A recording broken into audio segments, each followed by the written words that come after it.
वो तो उनके राजनीतिक आरोप हैं, लेकिन कहीं ना कहीं ये ऐसा महसूस भी होता है कि सरकार वास्तव में पलटने से बच गई, क्योंकि उसका जिंदा पकड़ा जाना कुछ हद तक आपके लिए समस्या खड़ी करता।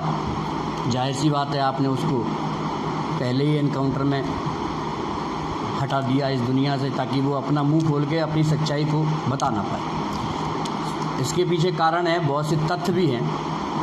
सबसे पहले तो उन लोगों को नमन जिन्होंने बिकरू गांव में अपनी शहादत दी। पुलिस की पूरी परफॉर्मेंस वहाँ पे थोड़ी सी संदिग्ध हो जाती है।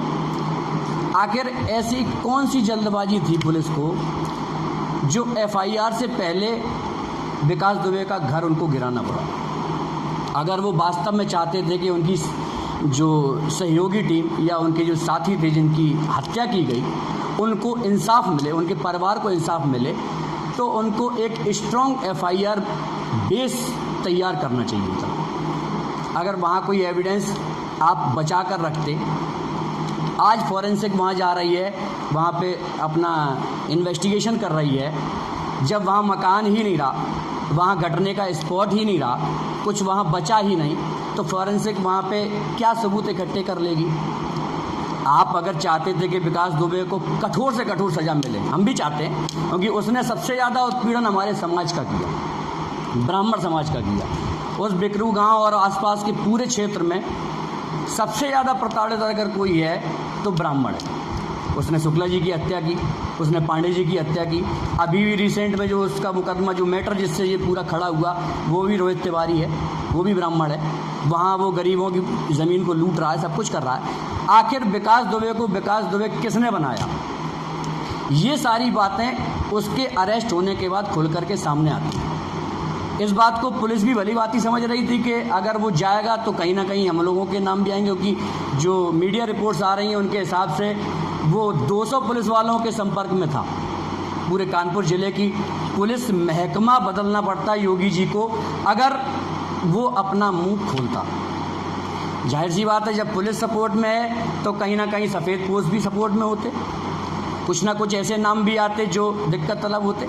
कुछ पक्ष के भी हो सकते थे, कुछ विपक्ष के भी हो सकते थे, लेकिन वो सब आने इसीलिए सामने नहीं दिया गया क्योंकि अगर वो आता तो वो खतरनाक साबित हो जाता उन लोगों के लिए जिन्होंने उसको विकास से विकास दुबे बनाने का काम किया था और अपनी तिजोरियां भरी थी। एसटीएफ का डीआईजी रैंक का एक अधिकारी डिमोटेड करके पीएसी डीआईजी बना दिया जाता है, तो उसकी आप पुलिस महकमे में उसकी पकड़ का अंदाज़ा लगाइए कि जब जांच ये और आगे बढ़ती, एक बड़े पैमाने पर अगर ये जांच होगी, तो जब 4 पन्ने अगर तफ्तीश के पलटे गए और डीआईजी साहब डिमोटेड हो गए, तो जब और पन्ने पलटे जाते तो कौन कौन से अधिकारी साहब डिमोटेड होते या उनको सजाएं होती, वो चीज़ें सब सामने आती।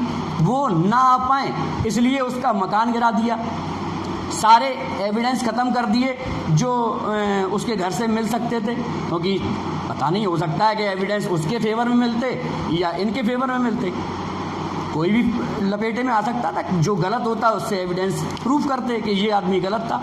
ये छोटी मछली थी, बड़े बड़े मगरमच्छ चैन की सांस ले रहे हैं अपने घर में, वो आराम से बैठे हुए हैं, क्योंकि इसका तो मरना अपराधी है, अपराधी कानून से कभी बच नहीं सकता, क्योंकि अपने यहाँ की कानून प्रक्रिया और हमारा संविधान इतना महान है कि उसकी प्रक्रिया से कोई भी अपराधी बच नहीं सकता जो अपराधी है।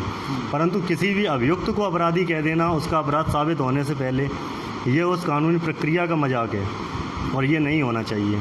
इसमें संपूर्ण उत्तर प्रदेश पुलिस, यहाँ की सरकार, उनकी ये विफलता है, क्योंकि इतने दिनों तक आपने उसको उज्जैन से गिरफ़्तार किया, वो यहाँ आया और वो सबने देखा है किस प्रकार से उसका जो नाटकीय गिरफ्तारी हुई या सरेंडर हुआ।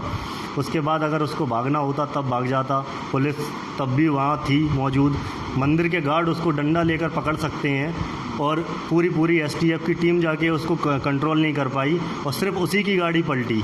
संयोग बहुत होते हैं पर इतने ज़्यादा संयोग होना सही नहीं है।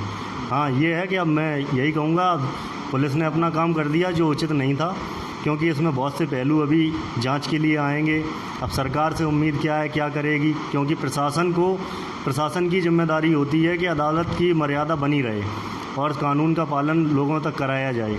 अब इससे आम जनता भी ये सोच में पड़ गई है कि जब पुलिस के साथ अन्याय हुआ, जो 8 जवान शहीद हुए, तो उनके मामले में अगर अदालती प्रक्रिया को नहीं अपनाया गया तो ये दुर्भाग्य की बात है और सबके लिए है। माननीय इलाहाबाद उच्च न्यायालय को भी इसमें स्वतः संज्ञान लेना चाहिए और इन सब मामलों की जांच निष्पक्ष रूप से करानी चाहिए और जो भी अधिकारी, नेता, जो भी इसमें सम्मिलित हो उसको दंड देना चाहिए और न्यायोचित दंड देना चाहिए, कठोर। इसमें देखिए, इसमें ये तो समझ ले गंभीर जांच का विषय है, क्योंकि क्यों यही समय चुना, क्यों ऐसा हो सकता है कि इसके कई कारण हो सकते हैं। ऐसा हो सकता है कि इतना जब एक्शन हुआ है तो कुछ ऐसी घटनाएं हों, कुछ ऐसी जानकारियां हों जो वो आ सकती थी सामने, जिससे कई बड़े लोग फंस सकते थे। उस वजह से इतना जल्दबाजी में ये काम किया, क्योंकि अगर आपने उस अपराधी का अगर घर भी गिराया तो 24 घंटे में के अंदर आपने उसका घर गिरा दिया, जबकि वो आपके अंडर में था। आपको कुछ भी करना था, उसको सीज कर सकते थे, आगे जाके सिविल कोर्ट की प्रक्रिया फॉलो करके, अगर अवैध था उसका नोटिस दे के, उसको पूरा मौका दे के, तब आप उसके ऊपर कार्रवाई करते। अब क्या जांच हो पाएगी उसकी? आगे कोई जुडिशियल इंक्वायरी होगी तो वो ना घर रहा, ना जगह रही, ना अपराधी रहा, और आप बेवजह लग एनकाउंटर पे एनकाउंटर चल रहे हैं। कहाँ पैर में गोली लगती है एनकाउंटर की, कहाँ पे प्रक्रिया कौन सी फॉलो हुई, किसी को नहीं बताया गया। और आम जनता में इस प्रक्रिया को लेके, देखिए, अपराधी का कोई समर्थन नहीं करता, कोई भी हो, परंतु अपराधी उसको साबित तो करें।